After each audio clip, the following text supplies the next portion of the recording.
friends, Happy New Year. It is January of 2022. I am still here in Vermont, homeschooling my children. I have this year a third grader, a first grader, a 2-year-old, and a 7-month-old baby who's along for the ride with us. The summer and fall of 2021 ended up being a bit overwhelming for me with the new baby and the toddler and just the state of the world in general. But we did get a little bit of school done, and I wanted to catch up with you and do a homeschool update. Over the summer, when the baby was a couple weeks old, we did a unit study on insects. And this was kind of finishing up our study of invertebrates that we did last year. And I really just tried to make it simple. We used picture books and some fun activities. We read and did activities a lot outside. And we didn't do too much. Again, I had a newborn in my garden, so we were just kind of figuring things out. After a bit of a break, we then started a unit learning about the Native Americans before Europeans arrived. Because we live here in the present day United States, I really wanted to spend some time focusing on the people that were caretakers for this land for thousands of years, especially the people of this area where we live now in Vermont, which are the Abenaki people. I think we all really enjoyed this study, and I will keep weaving Indigenous voices from the past and the present into our studies. As I said, I had a new baby and a toddler, and so we didn't complete this study during the summer, but instead just continued it into the fall. So much of the fall was taken up with the study. And after we covered the tribes of North America, mainly United States and Canada, we then moved on to the peoples in Central and South America as well to finish up our unit. These studies also tied in well as we started this fall learning United States geography. So my goal for the end of the year is for my third grader, my current third and first grader, to be able to identify all the 50 states, as well as some major physical geography features such as the different Great Lakes, some of the ones more local to us. So we're in Vermont, so Lake Champlain, it's very important to me that they know where Lake Champlain is. And if you are not here, you probably have your own local geography features, but things like the Mississippi River and the Gulf of Mexico, the Atlantic and Pacific Oceans. By the end of the year, I do want to make sure that they have a grasp of where those things are. We also continued on our study of animals. I will link here, I talked about what we were doing for science, and we really just kind of slowed down to focus on animals. And so while we were going to finish them last school year, we ended up just slowing down. So we covered invertebrates last year, finishing with insects during the summer. And so this year we're focusing more on the vertebrates, and really I had intended to just do vertebrates this fall and then do something else starting now in the winter.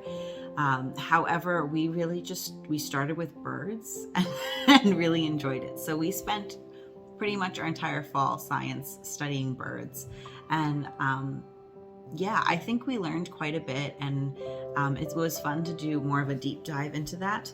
We are not going in as deep with all of the vertebrates, but I think that's the part of the beauty of homeschooling, is that I don't have to rush through a science topic. We also did art during our fall. It's one of my toddler's favorite things to do. She colors pretty much every day. A lot of days she uses stickers, sometimes we paint, do glue, play with clay and Play-Doh. It's really one of her favorite activities and occupies her really well. And of course, my older two also love art. We do coloring pages regularly with history and geography, and occasionally some other subjects. And then I also just have them doing freeform painting and clay and different artwork, just because I think it's good for everybody, all ages. And we also did some activities from our Artistic Pursuits curriculum. In the late fall, early winter, just before we stopped for winter break, we did cover the Renaissance in Europe in history. And so we fit a lot of art into that study as well. We did do circle time and some of our other group subjects, however, just not as consistently or as often as I had intended to. For a portion of the fall, I did succeed in consistently doing individual subjects with my 2 older children. Now, these are things like reading and writing and math, where they really need individual time. They're moving at their own pace, which is how I like it. And in the past, I had set aside 2 days a week to do individual school, and I just didn't feel like we were making the progress I wanted to see. And so I went ahead and we started doing them on a daily basis, just a little bit every day. And we really saw some great progress this fall, and I'm picking up on that routine again this winter after our break. During this time, my toddler has grown so much. She turned 2 just after my youngest was born, and she is now speaking fluently, and she loves to help around the house, especially things like setting the table. She can do parts of getting dressed by herself. She's really becoming more independent, and she really has her own opinions and desires, and it's coming out. Keeping her continuously occupied while I am doing school with the older children or feeding the baby is really one of the biggest challenges for me right now in homeschooling and parenting. And some days I do better than others. I have been focusing more on some Montessori style activities with her, as well as some, other activities such as reading and singing and art. She loves art. A very recent development here is that the baby has become mobile. So he is now crawling and grabbing everything. And so while it is fun, it also adds an additional level of challenge. He spends most of our school time still on my back in the carrier. And so that's how we are currently handling that. And as we move forward, I'm just going to have to keep adjusting for his development level. This winter, while it is freezing outside, currently I believe it is like 2 degrees outside here. This winter I am trying to focus on getting a lot of schoolwork done with my 2 older children so that I can feel okay about taking more breaks this spring to do more gardening. I'm hoping to include them in the gardening tasks as much as possible as well, and just count that as part of their education. But there are certain things we want to get to, both goals as far as progress in reading and writing and math, as well as group subjects. I'd like to get to a certain point in history, and I'd like to get to all 50 states this year for geography, so things like that. So in our history study, we will be in about the 1500s through 1700s is about where we are right now. Again, we finished up with the Renaissance in Europe before our winter break. And so we're currently kind of moving around. I am using Curiosity Chronicles along with some extra resources. And I am doing some sort of combination of moving through the book and also stopping in certain places or combining certain things to make units. So coming up, we are going to do a little bit of a dive into Asia, learning about what was happening at the time in Korea and Japan and China. And so I did combine those so we could just kind of focus on Asia for a couple weeks, and really learn more about both the history at that time. Again, it's going to be approximately 1600s. And I will also tie some, Asian geography into that so that they really try to help them understand where in history we are talking about as well. But that's just one example. We are starting the age of colonization, and so it does get, the world does get more interconnected, and it does get a little trickier isolating different areas or groups of people. So the units are going to end up looking a little bit different, but that is still my plan moving forward. I've also been focusing on life skills when and where the opportunity presents itself. So my children have been learning different cleaning skills as I can present it. They've been doing a lot of cleaning in their bathroom because I don't want to have to do that. As well as things like learning to vacuum properly and wipe off the table, well. And doing their laundry. We started, just joining me as we learn how to work the washer and dryer. And then my oldest really enjoys cooking, and so she has decided that this winter she wants to try to make a meal a week, and we are trying to rotate a meal plan. And so she has 2 meals that she makes, alternating weeks, once a week. And we're going to see if she can just, right now we're helping her make those meals. And the goal is within the 4 to 6 weeks, we'll be doing this meal rotation. She'll have done them, 3 to 4 times. And therefore, hopefully by the last time, she'll be able to do it well on her own. And then we can also try to incorporate some other meals as well.